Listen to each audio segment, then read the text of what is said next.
Let us pray. O Lord, grant us a daily awareness of the precious gift of life which you have given us. As members of this legislative assembly, we dedicate our lives anew to the service of our province and our country. Amen.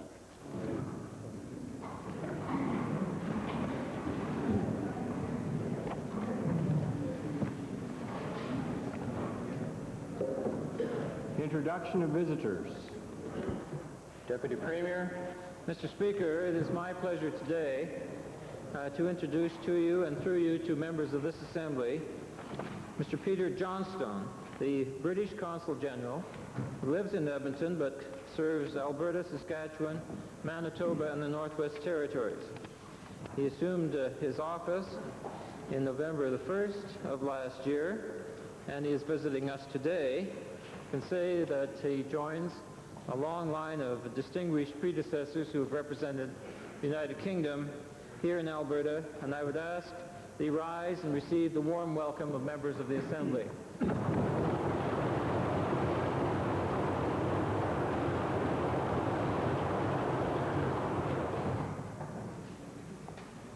Presenting petitions.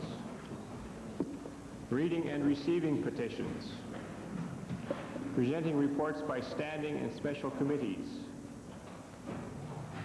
Notices of motions. Introduction of bills. Member for Pincher Creek Crow's Nest. Mr. Speaker, I request leave to introduce Bill 10, the Small Power Research and Development Amendment Act, 1990. The amendments increase the price paid for electrical power produced by small power producers, provide for an optional escalating price, and make small power producers eligible under the Utility Companies Income Tax Rebates Act. As well, the scope of the program will be broadened to include peat, solar, and geothermal resources as eligible fuels. The honourable member for Pincher Creek Crow's Nest has moved first reading of Bill 10, Small Power Research and Development Amendment Act 1990. Those members in favor of first reading, please say aye. Aye. Opposed, please say no. So ordered. Bill number 10, Small Power Research and Development Amendment Act 1990, introduced by the honourable member, Mr. Bradley, is now read a first time. Deputy Government House Leader. Mr. Speaker, I move that Bill 10, the Small Power Research Development Amendment Act 1990, be put on the order paper under Government Bills and Orders. Having heard the motion by Deputy Government House Leader, those in favor, please say aye. Aye. Opposed, please say no. Carried. Tabling returns and reports. Minister of Agriculture, followed by the Minister of Consumer and Corporate Affairs. Mr. Speaker, I'm tabling today the 1988-89 annual report of the Alberta Agricultural Development Corporation, also the 1989 annual report of the Farmers Advocate, and I am filing today the response to Motion 228. Behind you, Honourable Minister. Minister of Consumer and Corporate Affairs. Mr. Speaker, I'm pleased to table the Public Contributions Act annual report for the year 1989. Minister of Public Works Supply and Services. Mr. Speaker, I'd like to table at the Legislative Assembly today the 5th annual report of the Alberta Wild Rose Foundation. Member for Calgary, Glenmore. Mr. Speaker, I'd like to table the Alberta Registered Professional Foresters Association 1988-89 annual report, the Society of Management Accountants of Alberta 1988-89 annual report, the Certified General Accountants Association of Alberta 1989 annual report, and the Psychologists Association of Alberta 2nd annual report 1989. Thank you. Yeah.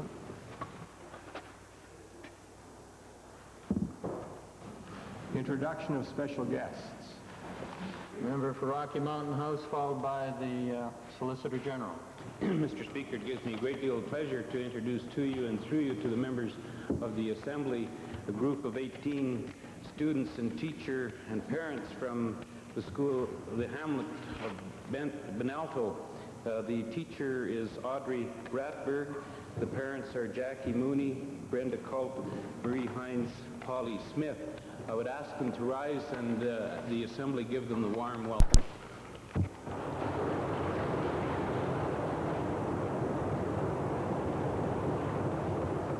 Solicitor General. Thank you, Mr. Speaker. It's my pleasure to introduce to you and through you today 29 students from Robert Rundle Elementary School in the members gallery, and they're attended with Ms. Marnie Dennis, Mrs. Janet Magdalinsky, and Ms. Sue Berry, and also Mr. Steve Anderson. And I would ask them to rise and receive the customary acknowledgement of the House.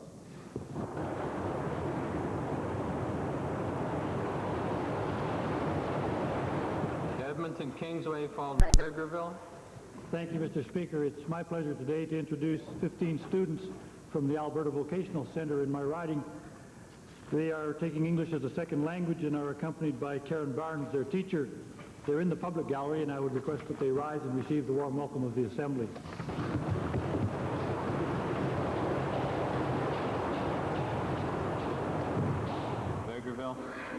Дякую, пан спікер. Я є дуже радий привітати моїх дорогі приятелів тут сьогодні, 7 старших чоловіків і жінок з Two Hills.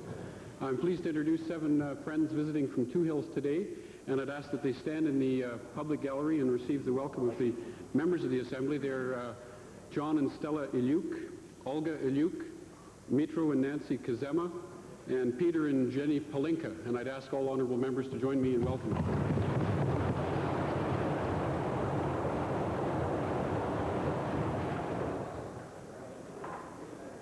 Ministerial statements. Oral question period. Yes, Mr. Speaker. To the Minister of Occupational Health and Safety and Workers' Compensation Board. Mr. Speaker, 10 workers and 3 children under the age of 4 have suffered serious lead poisoning in Medicine Hat.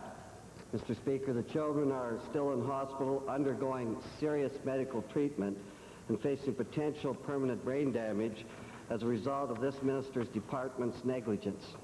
Mr. Speaker, in February, his department sent out detailed information to the co-owner of Alberta Recoveries and Rentals on the dangers of lead oxide and the safety precautions that are required.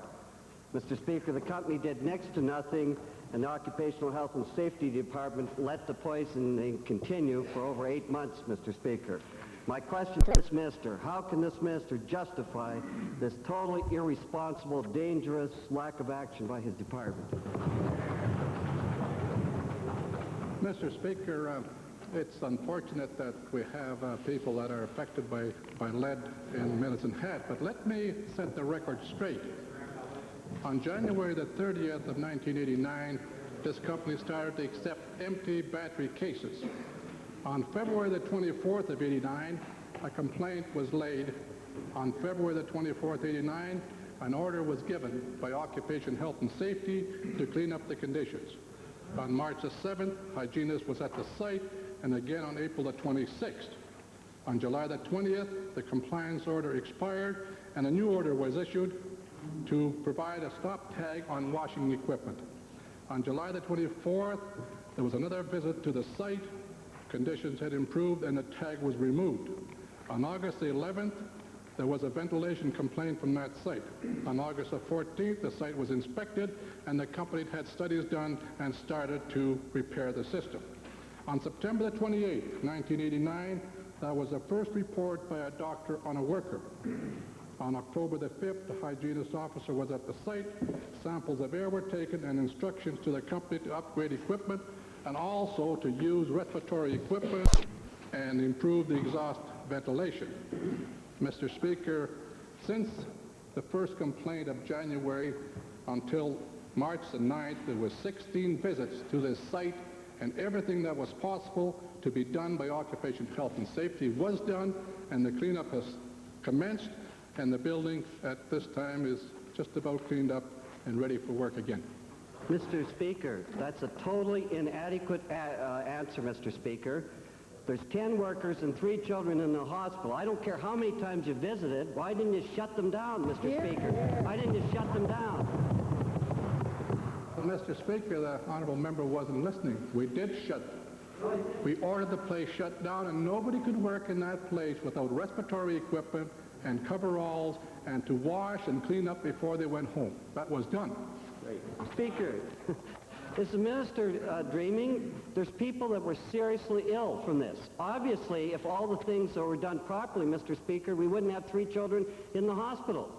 And I'm asking the minister, in view of this serious problem, and there may be many other serious problems around the world, is the minister, instead of saying it's garbage, the concerns that we raise here, as he did before, and blaming the victims, Mr. Speaker, is he prepared now to admit and do something about it, that his department is in need of a major overhaul in this province before more people are affected, Mr. Speaker? Well, Mr. Speaker, I have a great concern for the workers of this province, and so has this government. And to suggest that nothing was done and that I lay the blame on somebody is not factual. We all have a responsibility, the employer, the employees, to work together. We would not ask any employee to visit and work in a site that's not safe. Mr. Speaker, we've gone through all of this with Occupation Health and Safety, and to add to it, on August the 15th, 1989, Occupation Health and Safety spent considerable time with those workers on education programs in regards to lead. The report of the doctor was not made till September the 28th, so we worked with the workers as much as we can and as quickly as we could to see if we could rectify this, and that's being done. Second main question, Leader of the Opposition. I was going to talk to the Treasurer today, but I want to stay with this minister in view of those answers, Mr. Speaker. Right on. We don't have just a straight series of 6 questions in a row. I'll be interested to hear your question. Yes, Mr. Speaker, I will say to this minister again that if all the precautions and all the things were followed, as this minister said, and his department had no responsibility, I want to ask this minister this simple question. Why is it then that 10 workers and 3 children are in the hospital in very serious condition? Why is it this, Mr. Speaker? Order, please, Honourable Leader of the Opposition. It's the same question that was asked in the previous main question in one of the supplementaries. We're on a second main topic. It is not. Thank you very much. Thank you.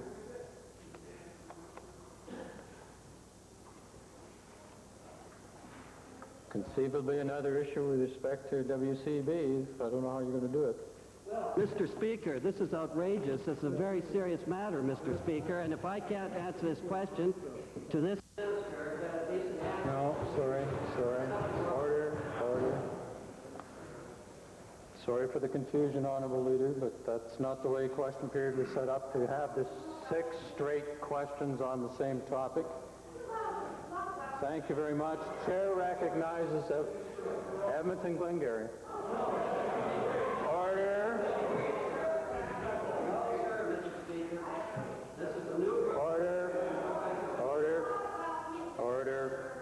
Order, please. Edmonton Glengarry.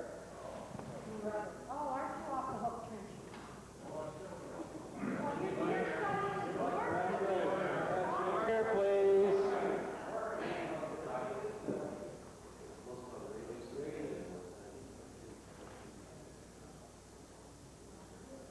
Edmonton Glengarry. Mr. Speaker, my questions are to the provincial treasurer. About 195,000 present public servants and pensioners to 8 pension plans that the minister administers and the taxpayers of Alberta guarantee have now, that fund that is set up has an unfunded pension liability of some $9 billion. That is, the assets are in the vicinity of $4 billion, but the amount owing to present and future pensioners is about $13 billion. That's $8,200 for every taxpayer should this unfunded pension liability be paid up. My question to the Treasurer is this. Can the Treasurer explain how a province that has reaped some $100 billion in resource revenue since 1973, how this fund, unfunded pension liability fund, could be allowed to become so astronomically high?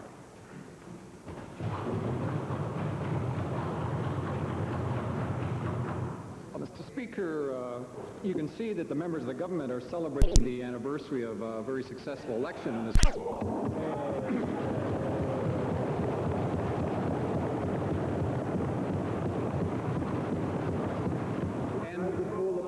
And the reason I raised that point, Mr. Speaker, was the reason I raised that question, Mr. Speaker, is that 1 year ago,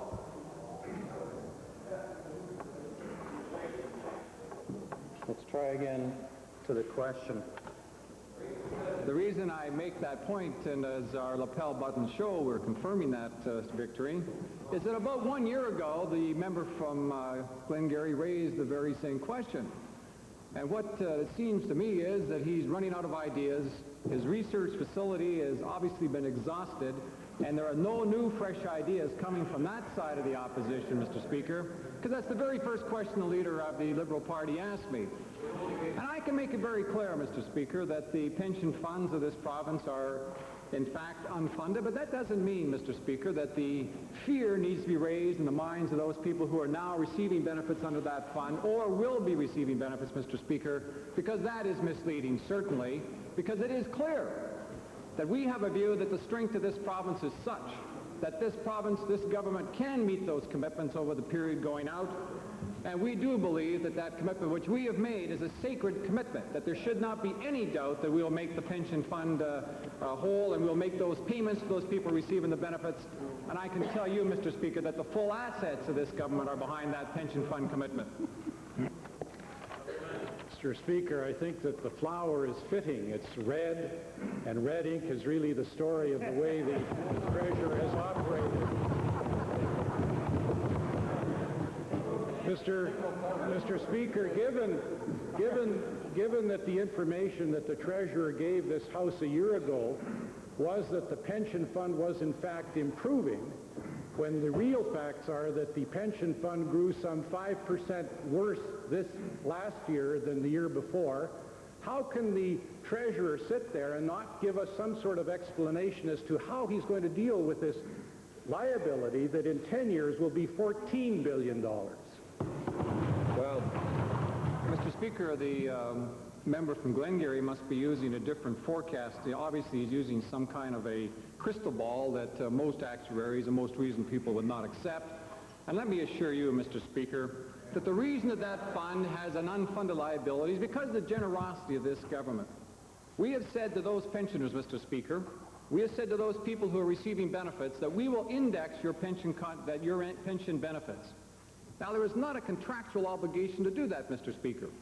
Now, we have said consistently over the period 1971 to last January, as a matter of fact, that we'll provide you with an increase in your pension benefits about equal to a percentage of the CPI adjustment. Now, the pensioners have not paid for that, Mr. Speaker, but the generosity of this government is such that we will continue to provide that benefit to pensioners. And that's one of the reasons, Mr. Speaker, one of the reasons that we think those people on fixed income should have some shelter from inflation, that fund is unfunded. Now, let me make it very clear, Mr. Speaker, that there are a variety of other assets that back those pension funds. Assets of which we're very proud. Assets which are significant. Buildings, for example, that don't show up anywhere in anybody's financial statements. The Heritage Fund, Mr. Speaker, over $13 billion of assets back those pension contributions, Mr. Speaker. Very good. Thank you, Honourable Member. Final supplementary, Edmonton Glengarry. Mr. Speaker, I'm shocked and surprised that the minister isn't on top of this, because if he looks at the facts, the CPI indexing is, we are the second lowest in Canada in terms of what you call indexing up. It is only the province of Quebec that is the lowest in Canada. Mr. Chairman, Mr. Speaker, I'd like to ask the minister how he can give comfort to those 195,000 public servants that probably are fearing that the pressure that's growing because of this unfunded pension liability getting larger will mean a diminishing benefit of CPI or indexing or whatever. How can he comfort them? Well, Mr. Speaker, I know everybody else is confused, as the people who heard that question must be. Let me make it very clear, Speaker, that we have indexed the pension benefits, and nobody who is receiving that benefit has paid for it, Mr. Speaker. It's a generous contribution to those people on pension by this government, and we intend to contain that, Mr. Speaker. Now, with respect to the actual fund itself, Mr. Speaker, contributions are flowing in, investments are taking place, Mr. Speaker, and I can assure you that the current service contributions are being balanced. We do recognize there's a liability outstanding right now, Mr. Speaker, but frankly, given the strength, given the future of this province, given the potential of this province, there is no doubt that we will meet those commitments and those obligations, Mr. Speaker. Member for Wainwright. Thank you, Mr. Speaker. My question is to the Minister of Energy regarding the pullout of the federal government in the Oslo project. Last week, the Premier indicated there would be an immediate follow-up to pursue other interested parties and investors. And has this follow-up proven to be successful? Mr. Speaker, I'd like to first acknowledge the important work that the member for Wainwright does as this government's representative on the Syncrude board and his continuing interest in oil sands development.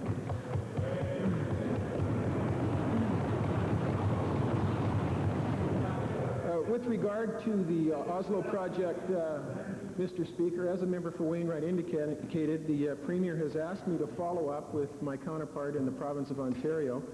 The Minister of Energy for that province will be visiting Alberta on April 2nd for the Energy Ministers Conference in Kananaskis to deal with global warming. The Minister has asked that we spend the following day, April 3rd, to discuss the project, the Oslo project, and an update and briefing for that Minister so that she can go back and make recommendations to her colleagues with regard to Ontario's participation or interest in that project. Supplementary, has there been any indication from the Oslo partners that Ontario's participation will ensure that the comfort level needed to see that would be there to see that the project would continue? Mr. Speaker, the Oslo partners certainly would welcome the participation of the province of Ontario or other provinces.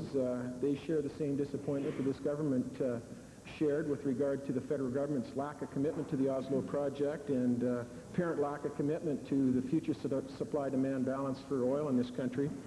I should say that there would have to be a significant restructuring of the deal to accommodate the province of Ontario under any terms. The vacuum created by the federal government obviously is one that cannot be replaced with regard to their powers with regard to taxation and other measures that allowed this deal to come together at the time that it did. I'm hopeful that the province of Ontario will favor taking a position in the Oslo project, and it's been reported to me, Mr. Speaker, that the leader of the opposition in the province of Ontario, at least the leader of the Conservative Party, has indicated that they would lend their support based on the nature of the deal to the province of the government of Ontario with regard to participation in Oslo if the deal's right, and certainly that's what we'll be discussing. Thank you. Member for Edmonton Centre. Thank you, Mr. Speaker. As we sat here last week, yet another 55 preschool-aged children in Alberta became infected with whooping cough, and now the medical officer of health for the city of Edmonton says that this unnecessary epidemic is going to get a lot worse before it gets any better. Mr. Speaker, Albertans have had enough of this government's cutbacks on health units and a government that would allow immunization rates to drop, as in the case of Peace River, to less than 75%, leaving fully 7,000 children in the province at risk, Mr. Speaker. How can the Minister of Health have tolerated this decline in immunization rates, given that the officials in her own department were warning her of these potential dangers even last fall? Mr. Speaker, I'm not sure what the honourable member is referring to when he talks about cutbacks to support to health units. Last year's support to health units was 5%. We've already announced that this year it'll be a further increase of 3%, and certainly to link it to decreased support for health units is simply incorrect. With respect to the immunization levels, we have discussed it on one occasion previously in the House, and it certainly is something that health units are working very aggressively to deal with the outbreak of whooping cough that's occurring right now in Alberta. But nonetheless, I think the issue continues to be one of those immunization levels dropping because people are of the view that it's no longer necessary. So if I may repeat to all Albertans who may have particularly preschool-aged children, to urge them to ensure that they contact their local health unit, ensure that their children are immunized. Mr. Speaker, it's that Albertans have had enough of ministers of this government who, like turtles, move ever so slowly and are afraid to stick their necks out and take some real action where it belongs. Now, given that 2 years ago, health units in the province did undertake an annual immunization campaign that got a 90% immunization level in the province, and that those have now been discontinued because of a lack of action by this government and because of funding restraints. Will the minister commit to at least a 6% increase in health unit budgets in the budget Thursday night so that health units can do the work they want to do, which is to prevent disease and to ensure a healthy future for all our children?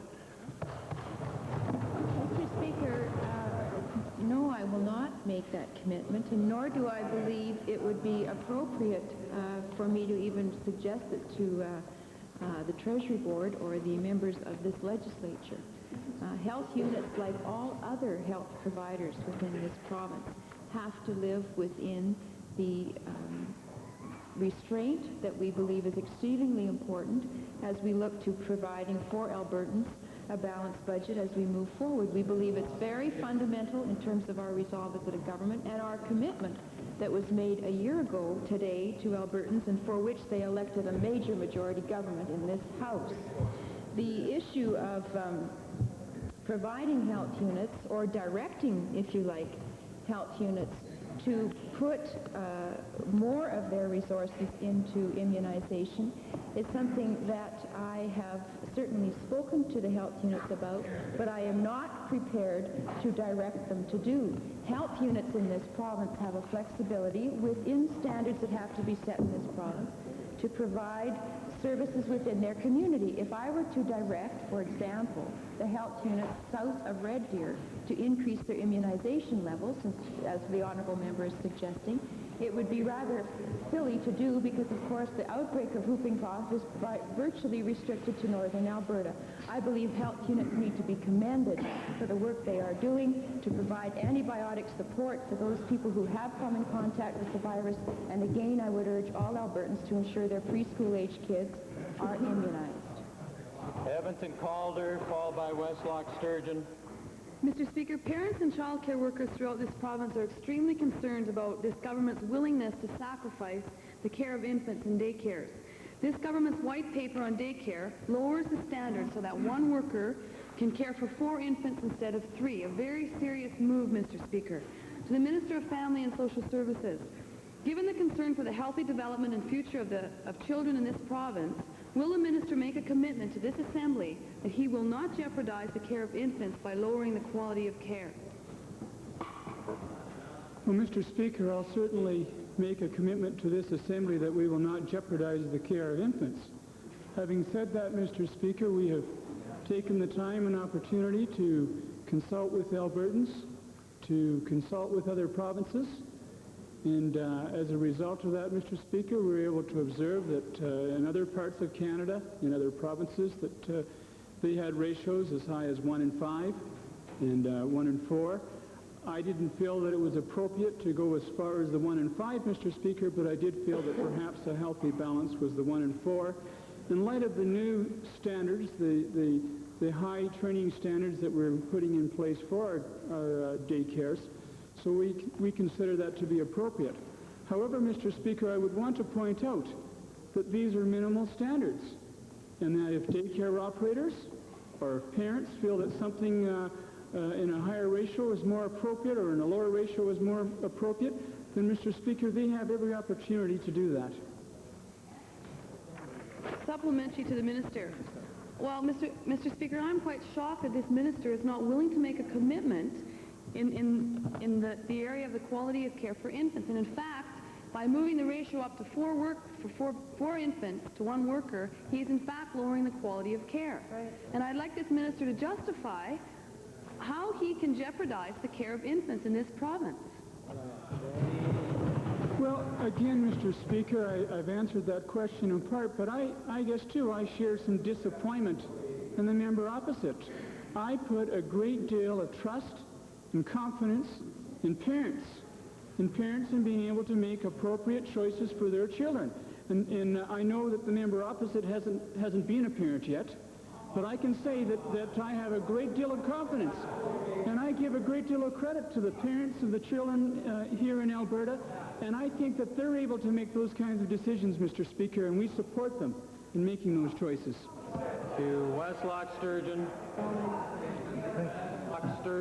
Thank you, Mr. Speaker. The public of Alberta, Mr. Speaker, of Alberta are becoming very concerned. The thin line or the no line that separates public and private business, especially probably with the cabinet. This to the Premier, Mr. Speaker, anybody examining the public accounts of 87-88 will notice $11,780 some dollars paid to Desert Airlines, Mr. Speaker. Now, since there is a Desert Airlines in Palm Springs, and since $12,000 is approximately the charter fare from Palm Springs to Edmonton in return, could the Premier tell the House whether he budgets for one or two of these flights each year? Mr. Speaker, the honourable member would have to give me the details of the billings he's talking about, because I'm not familiar with any of them. That's very interesting, Mr. Speaker. Could then simply put then, does the Premier remember, his executive of council, does the Premier remember chartering a jet from Desert Airlines? Mr. Speaker, again, the same answer. The honourable member is going to have to give me the details. I can't imagine doing that. That's the two questions. Curious. Calgary Glenmore, followed by Calgary Forest Lawn. Mr. Speaker, many of our young people from Calgary are currently being treated by the program Kids of the Canadian West Drug Treatment Center in various areas throughout the United States. There have been some controversial views reported regarding these programs in the United States. And parents in my constituency of Calgary Glenmore have expressed gratitude and indeed support to the government's initiative in helping their young people who are addicted to drugs. But these same parents have expressed a concern regarding the cost and the length of the programs. Could the chairman of ADAC please give the Assembly a follow-up as to the establishment of these programs in the city of Calgary, he announced a year or so ago, and if that program will be continuing in Calgary? Mr. Speaker, the Kids of the in the U.S. program is operating presently in New Jersey and in Utah, and those are the only two operations they have. With the recommendation of ADAC, the government provided some matching monies to the Kids of the Canadian West in Calgary to develop a program similar to the lines that was developed in the United States. However, I might indicate that with the controversy that has developed in Calgary, we, prior to making a recommendation to the government for matching funds to assist the development of this very needed program, to assist those young people who are somewhat out of control yet need the type of program that ADAC has not provided or is not providing. In any event, Mr. Speaker, we have and believe that we have put in place the checks and balances that will encourage and offer a program in Alberta that meets with the laws of this land and also the integrity of the people that will utilize this program. Additionally, Mr. Speaker, the society that is running this program are people of integrity in the city of Calgary, and I'm sure that they would not want their personal integrity put at risk by running a program that would be not in keeping with the well-being of Albertans. Thank you, Mr. Speaker. My supplementary to the Minister of Education. Many of these young people are only 12 years old who enter into the program. Could the Minister of Education indicate to the Legislative Assembly what would happen to these children, their educational program? What does the department provide to these young people either during or after the program? Mr. Speaker, the chairman of ADAC has quite properly and quite well outlined the problem that these young people face. These are young people, young men and women, some in their early teens, some as young as the honourable member has suggested, who are compulsively addicted to drugs. They are sick, Mr. Speaker. They suffer from a serious illness. And the School Act makes provision for children that suffer from an illness, and it says in the Act that a student is excused from attending school on a day on which the school is open if the student is unable to attend by reason of sickness or other unavoidable cause. And the same is true that the Act provides that the student is excused if the parent shows sufficient cause to the board why the student should be excused, and the board then excuses the student for a prescribed length of time. Mr. Speaker, these kids, if they are in school today, are failing miserably, and more often than not, they are not in school. They are on the streets, and they are suffering from their sickness. So we recognize, Mr. Speaker, as a government, that these are young people who are caught in drastic circumstances that require drastic action. And we have supported that, supported the Kids of the Canadian West program, and that program will operate within the laws and rules of this province.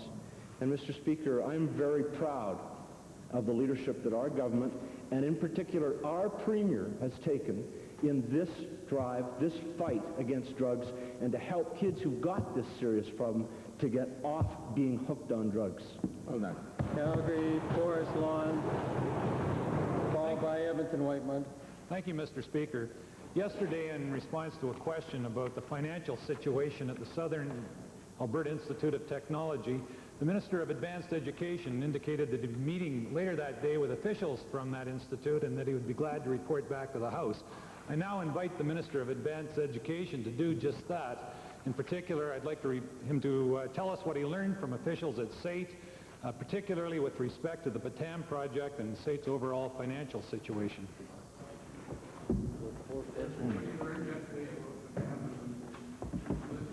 Mr.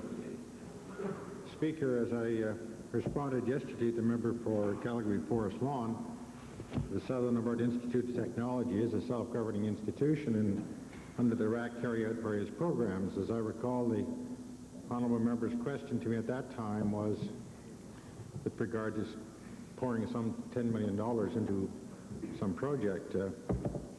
I did indicate to the member that I was meeting later yesterday with the chairman of the board.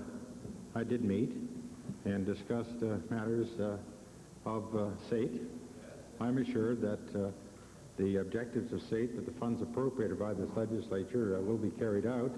Any comment as to a confidential meeting between the minister and the chairman of the board would have to come from agreement between the chairman and the minister to release that information. Thank you, Mr. Speaker. Obviously, the minister's reneged on the commitment that he made to the House yesterday.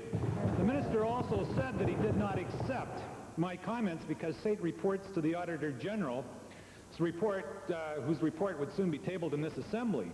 However, if he'd taken the time to read the Auditor General's report, he would have known that the Auditor General was not able to complete the SAIT audit in time for inclusion in the 88-89 report because the SAIT officials were not ready for the audit. Given that the international education program was a major reason for that delay, what positive steps will the minister take to provide this Assembly with information as to what's happening with public money for that program? Well, two, Mr. Speaker. One, I believe the provincial treasurer has already given notice that the budget for next year will be later this week, and I'll be facing and defending my estimates in this House early next week. I want to assure both the House and the honourable member that the funds appropriated from this House for programs to be operated by SAIT are secure. That is, the programs authorized will operate to the expectation of the students. Funds used by Southern Alberta Institute of Technology with regard to their international activities, to my knowledge, come from reserve funds of the institution. There's no program, to my knowledge, in jeopardy, which I think should assure the honourable member for Forest Lawn that no student will suffer as a result of the programs not being put on. I don't know how else I can answer, Mr. Speaker, other than this government strongly believes in the principle of self-governing institutions who operate within their statute. And if there is any additional information that comes to my attention that I believe should be disclosed to the House, I certainly commit myself to doing that. Member for Edmonton-Whitemud. Thank you, Mr. Speaker. Mr. Speaker, yesterday the Minister of Public Works, Supply and Services stated to this House, and let me quote from Hansard, "From time to time, there are individuals who do not fulfill or meet the high standards that is required of a man and woman functioning in our society and working for the government of Alberta on behalf of all the citizens of Alberta. When these circumstances do occur, senior management and individual departments take appropriate steps to improve the quality and performance of the public service." Mr. Minister, that was in response to a question of mine on the firing of 3 people in the minister's department. Mr. Speaker, let me point out that the immediate supervisor of Dennis Hollowaychuk is quoted as stating he was the best candidate, and that's why he was hired, say safety boss Mark Egener. He was doing a good job. He was enthusiastic, energetic, and knew the job well. My question to the Minister of Public Works, Supply and Services, Mr. Speaker, once and for all, will the minister come clean and admit that these firings were politically motivated and not a question of quality and performance of the individuals involved?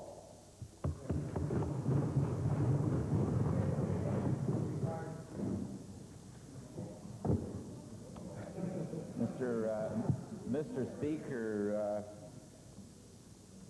there were several names that were mentioned yesterday in the question period, and I guess 1 or 2 names, perhaps one mentioned directly and one inferred today. First of all, Mr. McMahon was not fired or terminated. He resigned. The gentleman resigned from his position with the public service in the province of Alberta. And in terms of statements with respect to another individual, I have no idea what the source that the member from Edmonton-Whitemud is quoting from, but presumably it's a newspaper article, because the information provided to me by Mr. Hollowaychuk's immediate supervisor, when Mr. Hollowaychuk was a member of the public service of Alberta, certainly does not confirm what the member from Whitemud is saying. Mr. Speaker, in view of the fact that as late as yesterday, Don McMahon is on record as saying there was never at any time the suggestion that it was my performance that resulted in my being removed from the department, the only explanation that was ever offered was my involvement in Mr. Wickman's campaign. In view of that statement, will the minister assure this assembly that he will investigate these firings, report back to this assembly, and if any improper conduct took place, that those persons responsible will be dealt with in an appropriate fashion? Well, Mr. Speaker, as a result of the question raised in the Legislative Assembly yesterday by the member from Edmonton-Whitemud, I have undertaken such an investigation, and I did it this morning. And I want to reaffirm what I said just a few minutes ago, that in the case of one Don McMahon, the gentleman was not fired nor terminated. He resigned, Mr. Speaker. Mr. Speaker, the gentleman resigned. Order, please, honourable member. Order. Order.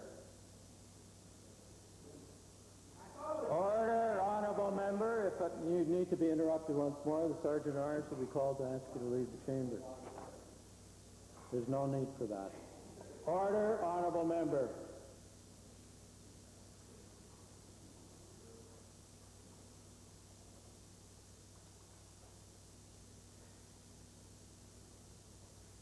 Minister, please. Mr. Speaker, to reaffirm one more time that as a result of the matter raised in the legislature yesterday by the member from Edmonton-Whitemud, I reviewed that matter, had it reviewed this morning, and I want to reaffirm again what was provided to me by my senior administrator in the Public Affairs Bureau, that one, Mr. McMahon, was not fired nor terminated, that this particular individual resigned under his own volition. And my understanding further, Mr. Speaker, that I've never met the gentleman. I don't know who the gentleman is. I don't know what he would look like. And further, I understand, Mr. Speaker, that he was anticipating becoming an aldermanic candidate in the city of Edmonton last fall, and that may have had something to do with his resignation. Calgary, Fish Creek. Honourable member, there's no need for that. There's no need, honourable member.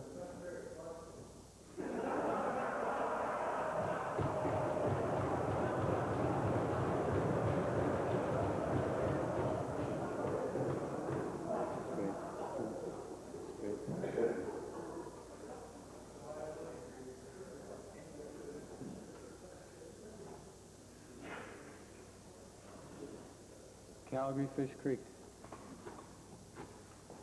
Mr. Speaker, following up on an opposition question earlier this afternoon directed to the Minister of Family and Social Services regarding his daycare white paper, there appears to be considerable confusion in my own constituency in that some feel that or suspect that the white paper proposals are firm and inflexible and that the white paper process is frankly little more than political cosmetics. On the other hand, there are many others who hope that the white paper proposals are merely broad government intentions and that the minister, as reported in recent news media reports, is prepared to make major changes to those proposals. Could the minister today clarify just what he's trying to achieve with his white paper? Mr. Speaker, let me begin by saying that I'm not anticipating any major changes to the proposals outlined in the white paper. What this white paper speaks about, Mr. Speaker, is a commitment to shift our focus and funding from operating more so into the subsidy side. And I would want to say that I'm firmly committed to doing that. It also talks, Mr. Speaker, about putting a greater emphasis on helping lower income families, and in particular single-parent mothers. And again, Mr. Speaker, I'm firmly committed to doing that. Mr. Speaker, the white paper also talks about minimum training requirements for the staff in the daycares here in Alberta. And again, I am committed to bringing in appropriate training requirements for staff. What I hope to be able to do through this process, Mr. Speaker, is to consult with Albertans in terms of implementing these changes. Is there appropriate changes that are appropriate adjustments that perhaps need to be made? I'm willing to look at that, Mr. Speaker. Is the timing appropriate? Perhaps we need to look at that. I think it's important that we work together with Albertans and daycare advocates and parents before we finalize all of these things. But again, Mr. Speaker, I'm very committed to the thrust of the report. Well, Mr. Speaker, private daycare operators in my constituency have been making predictions to daycare users that the minister's proposed daycare reforms are going to lead to a virtual doubling of fees. That's not my impression, I must admit, from my own reading of the white paper, but perhaps the minister could clarify today whose wallet's going to get hit and whose isn't when his reforms take effect. Well, Mr. Speaker, again, I would certainly share the members' concerns in terms of some of the distortions that are out there as it relates to impact. I can't see anything in this particular white paper that is going to cause an immediate substantive increase in daycare costs. We've structured it very purposely, Mr. Speaker, to make sure that the children that are currently in the system will be impacted at a very minimal level. It's being phased in over a 3-year time period, again, to have minimal impact. Obviously, Mr. Speaker, there are some winners and losers. We are going to be asking families where income levels are over $40,000 will have to pay a little more for their daycare. There's no question about that, Mr. Speaker, and that'll be implemented in over a 3-year time period. On the other hand, Mr. Speaker, some of those low-income families and single-parent mothers that I'm having to cut off their subsidies will be allowed to retain their children in daycare as a result of increasing the threshold limits. And again, I'm committed to making sure, again, those low-income families in particular are receiving adequate support for their daycare, because I would much rather help, again, those single-parent mothers with their daycare than to see them forced onto my social allowance caseload. So, Mr. Speaker, I think all in all it's a very balanced, progressive daycare program that will take us into the 90s. Thank you. West Yellowhead. Thank you. For the second straight year, Mr. Speaker, the Auditor General has criticized Recreations and Parks Department for failing to recover overpayments made to Kananaskis Village Resort Association. In his report for the year ending March the 31st, 1989, the Auditor General notes that the department still has not finalized arrangements to collect the $635,000 in overpayments that the department made to the association, even though those overpayments were made between 1986 and 1988. To the Minister of Parks and Recreation, what measures has the Minister and his department taken to recover the $635,000 of taxpayers' money owed by the Kananaskis Village Resort Association, and have these monies been already repaid? Mr. Speaker, we dealt with this last year, and due to a difference between the bylaws of the Kananaskis Village Resort Association and the agreement that we had, there has been a time delay in the repayment schedule, but the $635,000 that has been deemed an overpayment will be received back to the government in installments of roughly $57,000 over the next 10 years. One of the concerns was by the Kananaskis Village Resort Association was that they felt, because of the wording in their bylaws, that it was not an overpayment, and they did not want it declared in the terms of a remission. But nonetheless, an agreement has been set up with them, and we're finalizing the signature on it at this very time. Final. Speaker, this is $570,000 interest. Given the fact that these overpayments occurred between 86 and 88, how can the Minister justify the unacceptable delay in recovering the funds from this association? In all due respect, it was identified as an overpayment, but due to accounting principles, that could be subject to discussion. The Kananaskis Village Resort Association, of course, did not carry forward any of their expenses into the following year, and they felt that they were fully right to do so because of the wording of their bylaws, and unfortunately got caught in the accounting principles of government. And as a result, we have to reword and rebuild an agreement with them in order to readdress the payment back of this overpayment.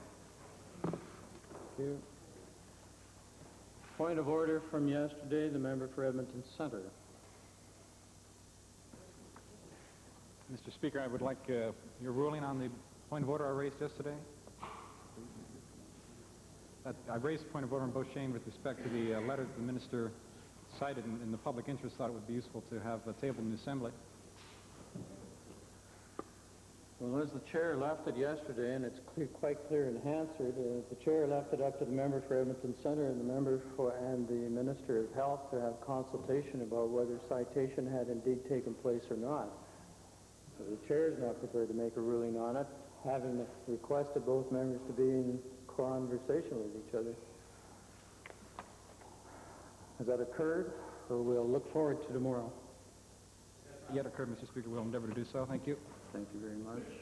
Other points of order? Thank you. Edmonton Highland. Of order during question period.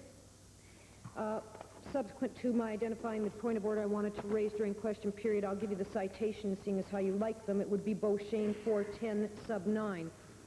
Mr. Speaker, this afternoon in question period, you did not allow the Leader of the Opposition to carry on with the second series of questions, contrary to a precedent, first of all, that was set last week.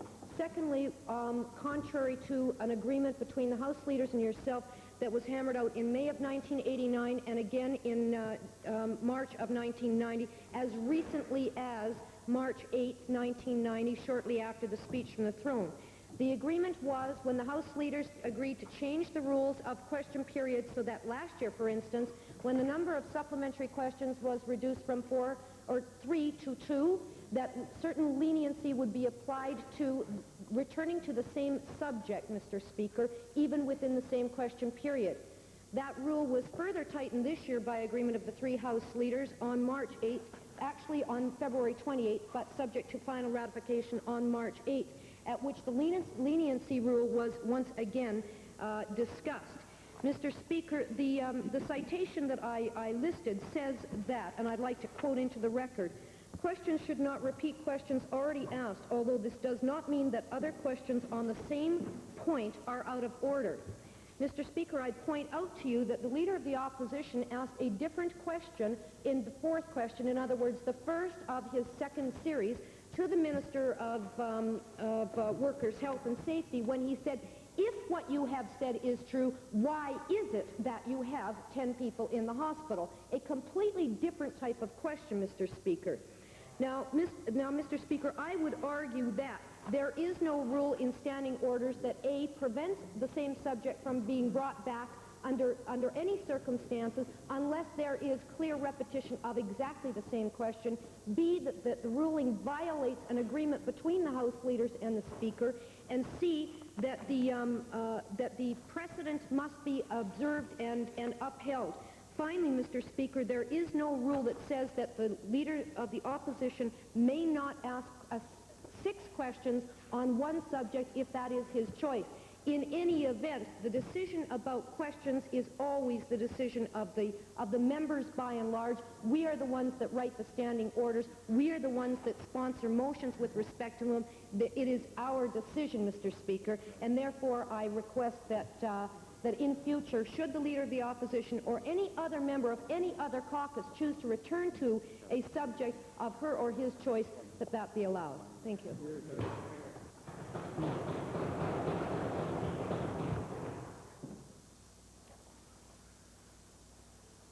Well, let's deal with some other points that need to be mentioned as well in terms of this point of order.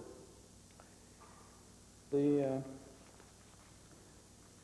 statement that was read to the House on March the 9th by the Chair did include within it the first 2 main questions with supplementaries to the Leader of the Official Opposition or his designate.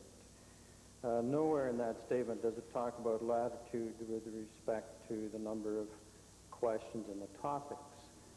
As to the member for Edmonton Highlands, various points about what was in the agreement with the House leaders, the Chair will go back and check the notes which I kept of all of those meetings. I would then go on to point out that what has been happening in terms of question period, and I had these 3 answered pulled, those for March 13th, 14th, and the 15th, that on the 14th and the 15th, and the general pattern has been established by the Leader of the Opposition of asking questions on 2 separate issues, so on the main questions. And that has been the understanding of the Chair. Now, there was deviation from that indeed on March the 13th with respect to the main topic of the Oldman River Dam. The Chair has also taken the time to look through what transpired on that day, and indeed, in the opinion of the Chair, there were, even though it was the same topic, there were 6 distinctly different questions asked. Honorable Member, would you do the Chair the courtesy? of waiting? Thanks a bunch. The chair is called for the blues.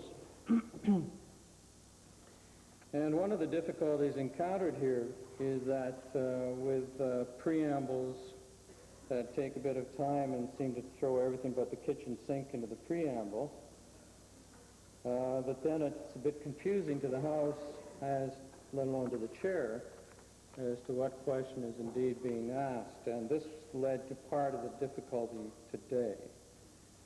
Now let us also remember that the Leader of the Opposition, by his own admission, said that he intended to ask his second series of main questions to the provincial treasurer, but decided that he wanted to continue to deal with the original minister as questioned, the Minister of Occupational Health and Safety. Now, in one of the preambles to one of the questions, the Leader of the Opposition made reference to the 3 children in hospital. And then, later on, in what was supposed to be the second main series of questions, following on admonition from the chair to make certain that there were going to be 6 different questions, because the chair did say, and honorable member, if we don't have just a straight series of 6 questions in a row, I'd be interested to hear your question. Then the Leader of the Opposition went on to ask a question that talked about 10 workers and 3 children in the hospital in various serious condition. So that in turn led to some of the confusion and led to the decision by the chair to halt a series of questions. However, let's go on to a few other things. With reference to Beauchesne 409, subsection 8, there's this matter of a question that has previously been answered ought not to be asked again. That was part of the confusion of the day. Also, Beauchesne 410, subsection 9, questions should not repeat questions already asked, although this does not mean that other questions on the same point are out of order. So this reference was quoted by the member for Edmonton Highlands, and perhaps you go back and look at what the full meaning of the sentence is, as will the chair. Thank you, honorable member. This is not dialogue time. The chair also then asks honorable members if they would be kind enough to refer to their copies of Erskine May.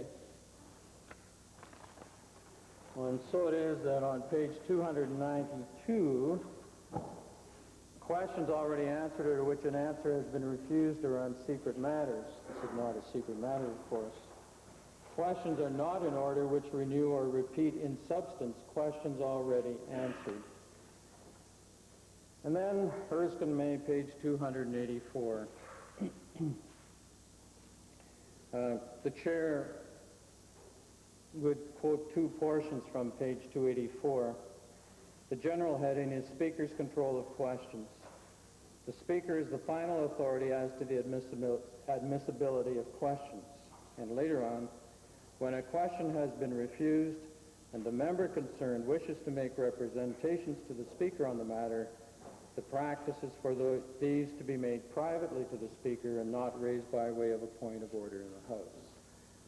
The chair listens to the concern as raised by the Leader of the Opposition and also the member for Edmonton Highlands, and will take those comments into consideration in future question periods. Orders of the day. Questions? Mr. Speaker, I would move that both written questions and motions for return stand and retain their precedence on the